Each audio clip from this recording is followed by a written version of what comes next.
Hello everyone. Just because we're learning at home now doesn't mean that we can't think about doing some labs and at least work with the data with the labs. So I'm going to demonstrate a lab that you would have done in class. I'm really disappointed that you won't be able to do it because it was highly entertaining watching everyone try to whirl a stopper over their head.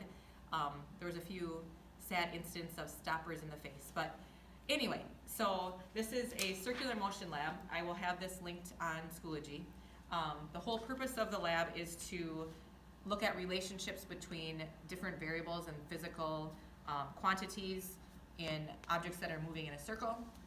So we are going to look at the radius of the object moving in a circle, the mass, and the centripetal force, and how that affects the centripetal acceleration and the velocity. It's all on the handout, but in order to set up the lab, the first thing is we need to set the radius using your good scientific method. We are going to keep the radius the same the whole time. I will provide some different sets of data online, and I will assign you different sets so everyone can kind of work with some of the data. But the first one I'm going to work with, it's a radius of 63 centimeters.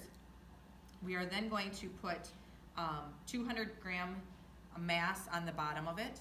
This mass is providing our centripetal force. Without this force here, our whirling stopper would not stay in circular motion. And so I'm going to keep that mass, and I am going to whirl this stopper round and round 20 times. Your partner would be timing this, and it would be, say, ready, set, go, 1, 2, 3, 4, 5, 6, 7, 8, 9, 10, 11, 12, 13, 14, 15, 16, 17, 18, 19, 20. And you would stop that time at that point. Again, I will have data for you timing that 20 whirls. We then change the centripetal force, the weight hanging down, to be 150 grams. Just watching me whirl it, you might get a sense of how quickly the stoppers are going in a circle. So here would be 150 grams hanging at the bottom. Again, keeping my same radius, so don't let that radius change. Except for my stoppers just came undone, or my weight just came undone. There we go. Right here.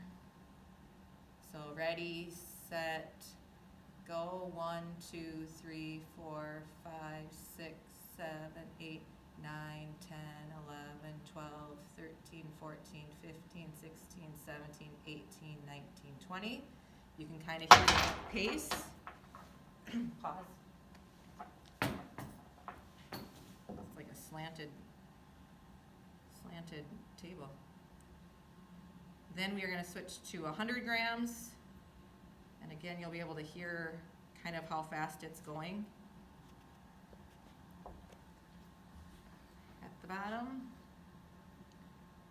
100 grams now.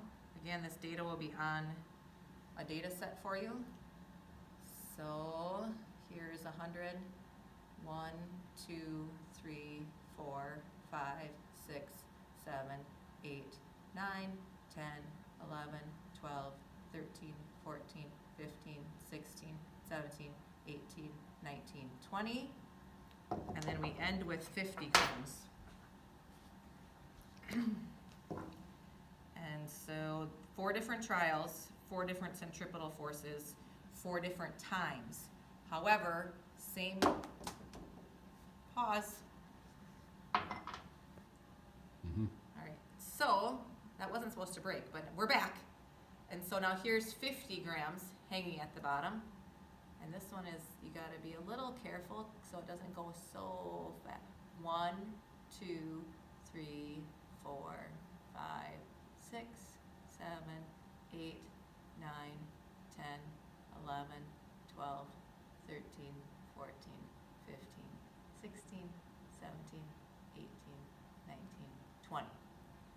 Okay, so that was all changing the hanging mass, the centripetal force, but keeping the whirling stopper's mass and the radius all constant. So again, scientific method, the mass that you're whirling stays constant, the radius of the whirl stays constant, it's just the centripetal force that's changing. Well now, what if I change the radius?